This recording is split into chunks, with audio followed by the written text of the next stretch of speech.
नमस्कार दोस्तों, किस्से कहानियां में आपका स्वागत है। आज हम सुनेंगे मुंशी प्रेमचंद द्वारा लिखी कहानी तगादा। सेठ चेतराम ने स्नान किया, शिवजी को जल चढ़ाया, 2 दाने मिर्च चबाए, 2 लोटे पानी पिया और सोटा लेकर तगादे पर चले। सेठ जी की उम्र कोई 50 की थी। सिर के बाल झड़ गए थे और खोपड़ी ऐसी साफ सुथरी निकल आई थी जैसे ऊसर खेत। आपकी आंखें थीं तो छोटी लेकिन बिल्कुल गोल। चेहरे के नीचे पेट था और पेट के नीचे टांगे, मानो किसी पीपे में 2 मेखें गाड़ दी गई हों। लेकिन यह खाली पीपा न था, इसमें सजीवता और कर्मशीलता कूट कूट कर भरी हुई थी। किसी बाकीदार असामी के सामने इस पीपे का उछलना कूदना और पैंतरे बदलना देखकर किसी नट का चिगिया भी लज्जित हो जाता। ऐसी आंखें लाल पीली करते, ऐसे गरजते कि दर्शकों की भीड़ लग जाती थी। उन्हें कंजूस तो नहीं कहा जा सकता, क्योंकि जब वह दुकान पर होते तो हर एक भिखमंगे के सामने एक कौड़ी फेंक देते। हाँ, उस समय उनके माथे पर कुछ ऐसा बल पड़ जाता, आंखें कुछ ऐसी प्रचंड हो जाती, नाक कुछ ऐसी सिकुड़ जाती कि भिखारी फिर उनकी दुकान पर न आता।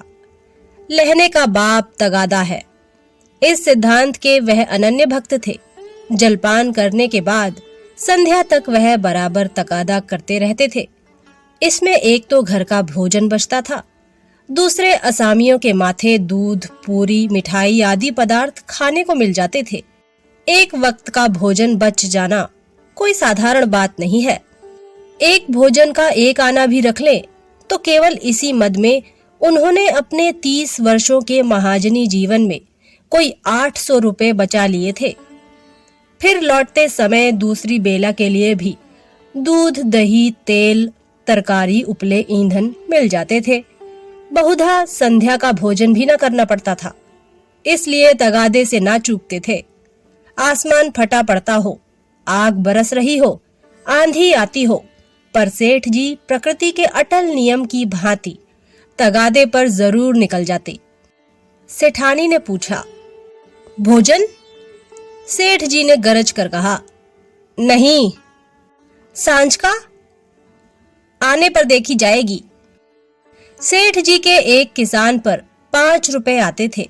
6 महीने से दुष्ट ने सूद ब्याज कुछ न दिया था और ना कभी कोई सौगात लेकर हाजिर हुआ था। उसका घर 3 कोस से कम न था, इसलिए सेठ जी टालते आते थे। आज उन्होंने उसी गांव चलने का निश्चय कर लिया। आज बिना दुष्ट से रुपए लिए ना मानूंगा, चाहे कितना ही रोए, घिघियाए। मगर इतनी लंबी यात्रा पैदल करना निंदास्पद था। लोग कहेंगे नाम बड़े दर्शन थोड़े, कहलाते सेठ, चलते हैं पैदल। इसलिए मंथर गति से इधर उधर ताकते, राहगीरों से बातें करते चले जाते थे कि लोग समझे वायु सेवन करने जा रहे हैं। सहसा एक खाली इक्का उनकी तरफ जाता हुआ मिल गया। इक्केवान ने पूछा, कहाँ लाला, कहाँ जाना है?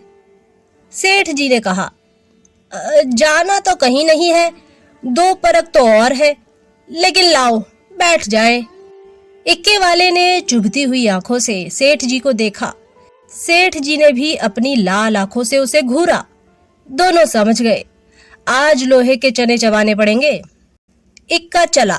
सेठ जी ने पहला वार किया, कहाँ घर है मियाँ साहब? घर कहाँ है हुजूर, जहाँ पढ़ रहूं वहीं घर है। जब घर था तब था, अब तो बेघर हूँ, बेदर हूँ, और सबसे बड़ी बात यह है कि बेपर हूँ। तकदीर ने पर काट लिए, लंडूरा बनाकर छोड़ा। मेरे दादा नवाबी में चकलेदार थे हुजूर, 7 जिले के मालिक, जिसे चाहे तोप दम कर दें, फांसी पर लटका दें। निकलने के पहले लाखों की थैलियां नजर चढ़ जाती थी हुजूर। नवाब साहब भाई की तरह मानते थे। एक दिन वह थे, एक दिन यह है कि हम आप लोगों की गुलामी कर रहे हैं। दिनों का फेर है। सेठ जी को हाथ मिलाते ही मालूम हो गया, पक्का फिकैत है, अखाड़ेबाज, इससे पेश पाना मुश्किल है। पर अब तो कुश्ती बद गई थी, अखाड़े में उतर पड़े थे। बोले, तो यह कहो कि बादशाही घराने के हो। यह सूरत ही गवाही दे रही है। दिनों का फेर है भाई, सब दिन बराबर नहीं जाते। हमारे यहाँ लक्ष्मी को चंचला कहते हैं, बराबर चलती रहती है। आज मेरे घर, कल तुम्हारे घर।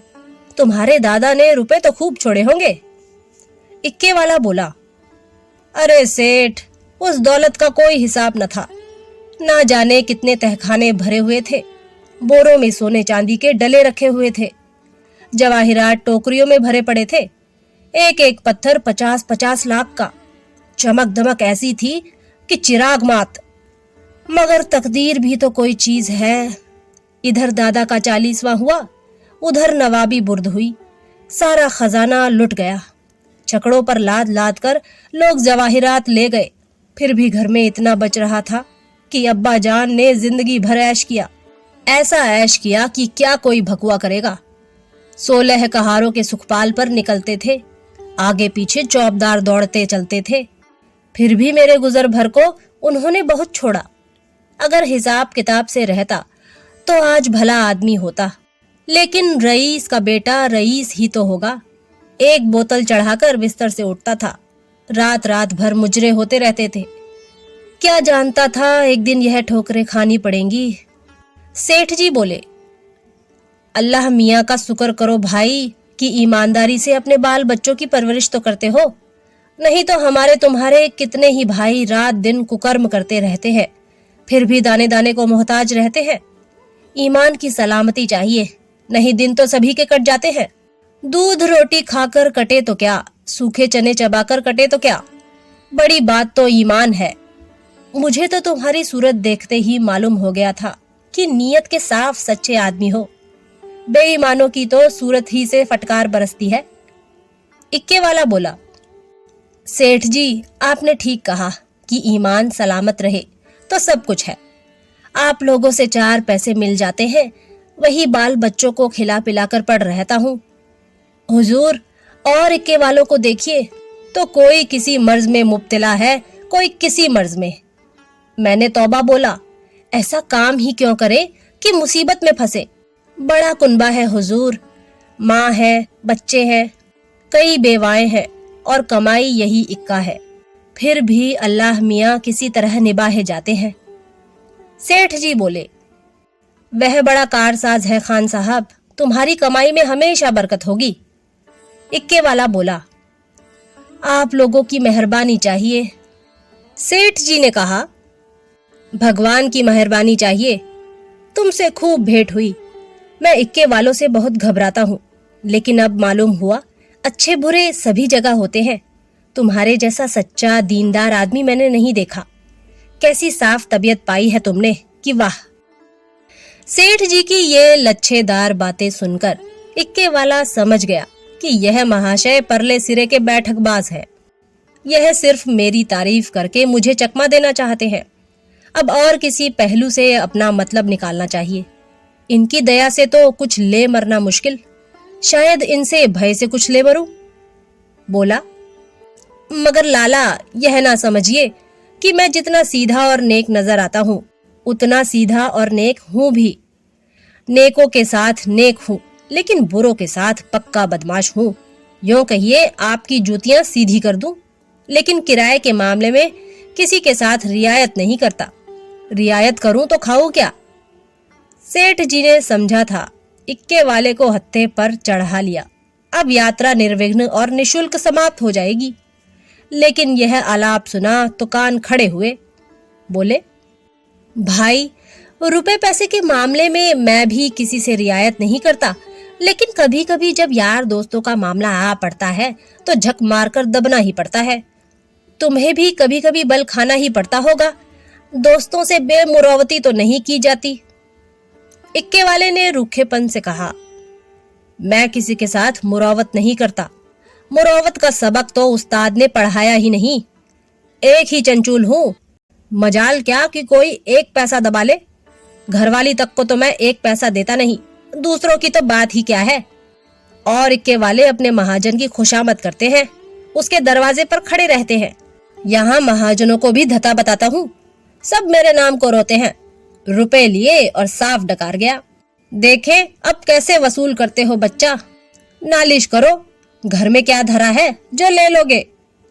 सेठ जी को मानो जूड़ी चढ़ाई, समझ गए यह शैतान बिना पैसे लिए ना मानेगा।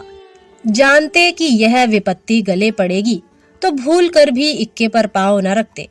इतनी दूर पैदल चलने में कौन पैर टूट जाते थे। अगर इस तरह रोज पैसे देने पड़े तो फिर लेन देन कर चुका। सेठ जी भक्त जीव थे। शिव जी को जल चढ़ाने में जब से होश संभाला एक नागा भी ना किया। क्या भक्त वत्सल शंकर भगवान इस अवसर पर मेरी सहायता ना करेंगे। इष्ट देव का सुमिरन करके बोले, खान साहब और किसी से चाहे ना दबो, पर पुलिस से तो दबना ही पड़ता होगा, वह तो किसी के सगे नहीं होते। इक्के वाले ने कह कहा मारा, कभी नहीं, उनसे उल्टे और कुछ न कुछ वसूल करता हूँ। जहाँ कोई शिकार मिला झट सस्ते भाड़े बैठाता हूँ और थाने पर पहुंचा देता हूँ। किराया भी मिल जाता है और इनाम भी। क्या मजाल की कोई बोल सके। लाइसन नहीं लिया आज तक, लाइसन। मजे में सदर में इक्का दौड़ाता फिरता हूँ, कोई साला चू नहीं कर सकता। मेले ठेलों में अपनी खूब बनाती है, अच्छे अच्छे माल चुनकर कोतवाली पहुंचाता हूँ। वहां कौन किसी की दाल गलती है। जिसे चाहे रोक ले, 1 दिन 2 दिन 3 दिन, 20 बहाने हैं। कह दिया, शक था कि यह औरत को भगाए लिए जाता था, फिर कौन बोल सकता है। साहब भी छोड़ना चाहे तो नहीं छोड़ सकते। मुझे सीधा ना समझिएगा, एक ही हरामी हूँ। सवारियों से पहले किराया तक नहीं करता, ठिकाने पर पहुंचकर 1 के 2 लेता हूँ। जरा भी चींचपड़ किया तो आस्तीन चढ़ा पैतरे बदल कर खड़ा हो जाता हूँ। फिर कौन है जो सामने ठहर सके। सेठ जी को रोमांच हो आया। हाथ में एक सोटा तो था, पर उसका व्यवहार करने की शक्ति का उनमें अभाव था। आज बुरे फंसे, ना जाने किस मनहूस का मुंह देखकर घर से चले थे। कहीं यह दुष्ट उलझ पड़े तो 10-5 दिन हल्दी सोंठ पीना पड़े। अब से भी कुशल है यहाँ उतर जाऊं, जो बच जाए वही सही। भीगी बिल्ली बनकर बोले, अच्छा अब रोक लो खान साहब, मेरा गांव आ गया। बोलो तुम्हें क्या दे दूं। इक्के वाले ने घोड़ी को एक चाबुक और लगाया और निर्दयता से बोले, मजूरी सोच लो भाई, तुमको ना बैठाया होता तो 3 सवारियां बैठा लेता। तीनों 4-4 आने भी देते तो 12 आने हो जाते, तुम 8 ही आने दे दो। सेठ जी की बधिया बैठ गई। इतनी बड़ी रकम उन्होंने उम्र भर इस मद में नहीं खर्च की थी। इतनी सी दूर के लिए इतना किराया वह किसी तरह ना दे सकते थे। मनुष्य के जीवन में एक ऐसा अवसर भी आता है जब परिणाम की उसे चिंता नहीं रहती। सेठ जी के जीवन में यह ऐसा ही अवसर था, मगर आने दो आने की बात होती तो खून का घूंट पीकर दे देते। लेकिन 8 आने के लिए कि जिसका द्विगुण एक कलदार होता है, अगर तू मैं ही नहीं हाथापाई की भी नौबत आए तो वह करने को तैयार थे। यह निश्चय करके वह दृढ़ता के साथ बैठे रहे। सहसा सड़क के किनारे एक झोंपड़ा नजर आया।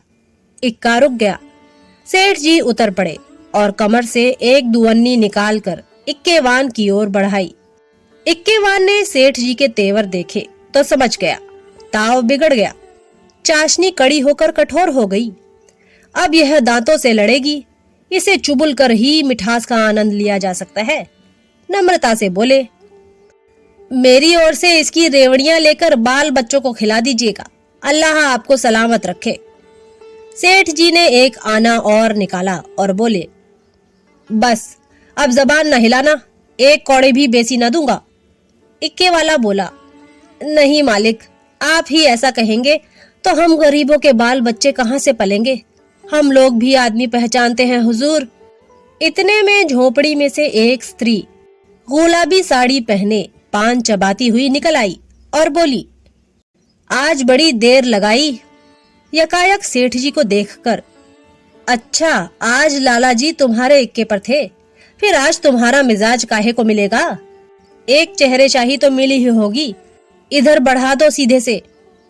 यह कहकर वह सेठ जी के समीप आकर बोली, आराम से चरपैया पर बैठो लाला, बड़े भाग थे कि आज सवेरे सवेरे आपके दर्शन हुए।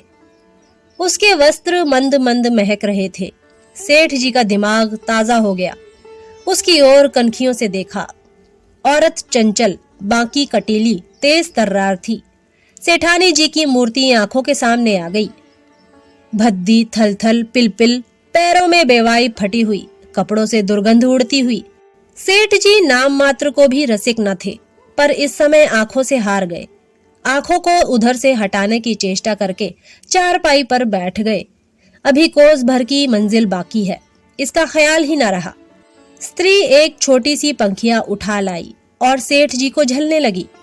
हाथ की प्रत्येक गति के साथ सुगंध का एक झोंका आकर सेठ जी को उन्मत्त करने लगा। सेठ जी ने जीवन में ऐसा उल्लास कभी अनुभव ना किया था। उन्हें प्रायः सभी घृणा की दृष्टि से देखते थे। चोला मस्त हो गया, उसके हाथ से पंखियां छीन लेनी चाहिए। तुम्हें कष्ट हो रहा है, लाओ मैं झल दूं। यह कैसी बात है लाला जी, आप हमारे दरवाजे पर आए हैं, क्या इतनी खातिर भी ना करने दीजिएगा? और हम किस लायक हैं? इधर कहीं दूर जाना है? अब तो बहुत देर हो गई, कहाँ जाइएगा? सेठ जी ने पापी आंखों को फेर कर और पापी मन को दबाकर कहा, यहाँ से थोड़ी दूर पर एक गांव है, वहीं जाना है। सांझ को इधर ही से लौटूंगा। सुंदरी ने प्रसन्न होकर कहा, तो फिर आज यहीं रहिएगा, सांझ को फिर कहाँ जाइएगा? एक दिन घर के बाहर की भी हवा खाइए, फिर ना जाने कब मुलाकात होगी। इक्के वाले ने आकर सेठ जी के कान में कहा, पैसे निकालिए तो दाने चारे का इंतजाम करूं। सेठ जी ने चुपके से अठन्नी निकाल कर दे दी। इक्के वाले ने पूछा, आपके लिए कुछ मिठाई लेता आऊं? यहाँ आपके लायक मिठाई तो क्या मिलेगी, हाँ मुंह मीठा हो जाएगा। सेठ जी बोले, मेरे लिए कोई जरूरत नहीं, हाँ बच्चों के लिए यह 4 आने की मिठाई लिवाते आना। चवन्नी निकालकर सेठ जी ने उसके सामने ऐसे गर्व से फेंकी मानो इसकी उनके सामने कोई हकीकत नहीं है। सुंदरी के मुंह का भाव तो देखना चाहते थे, पर डरते थे कि कहीं वह यह न समझे लाला चवन्नी क्या दे रहे हैं, मानो किसी को मोल ले रहे हैं। इक्के वाला चवन्नी उठाकर जा ही रहा था कि सुंदरी ने कहा, सेठ जी की चवन्नी लौटा दो। लपक कर उठा ली, शर्म नहीं आती?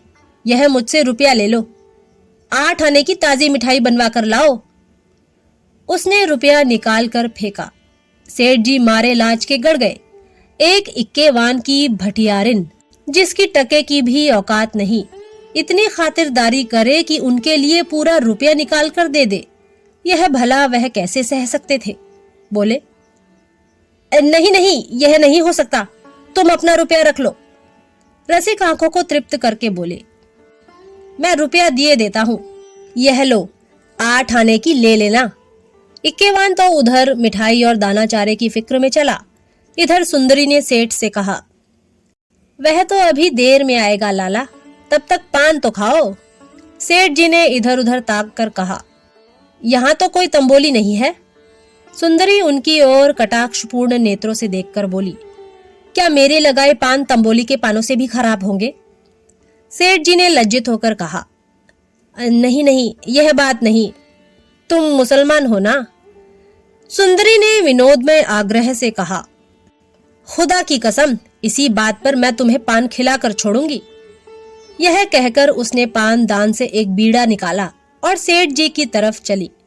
सेठ जी ने 1 मिनट तक तो हाँ हाँ किया, फिर दोनों हाथ बढ़ाकर उसे हटाने की चेष्टा की, फिर जोर से दोनों होठ बंद कर लिए।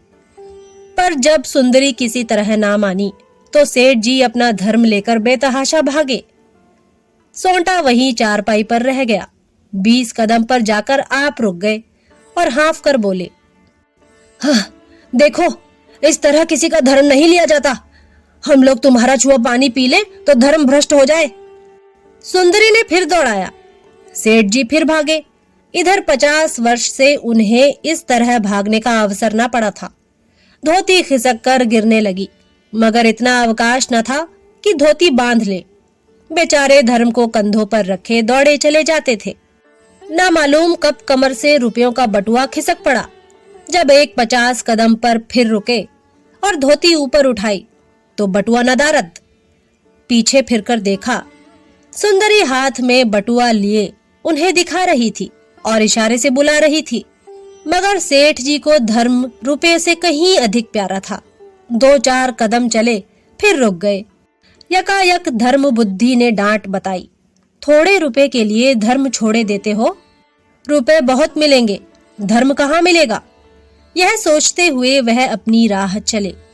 जैसे कोई कुत्ता झगड़ालू कुत्तों के बीच से आहत दुम दबाए भागा जाता हो और बार बार पीछे फिरकर देख लेता हो कि कहीं वे दुष्ट आ तो नहीं रहे हैं। तो दोस्तों, ये थी मुंशी प्रेमचंद की लिखी कहानी तगादा। अगली बार फिर एक नई कहानी के साथ आपसे मुलाकात होगी। तब तक के लिए नमस्कार।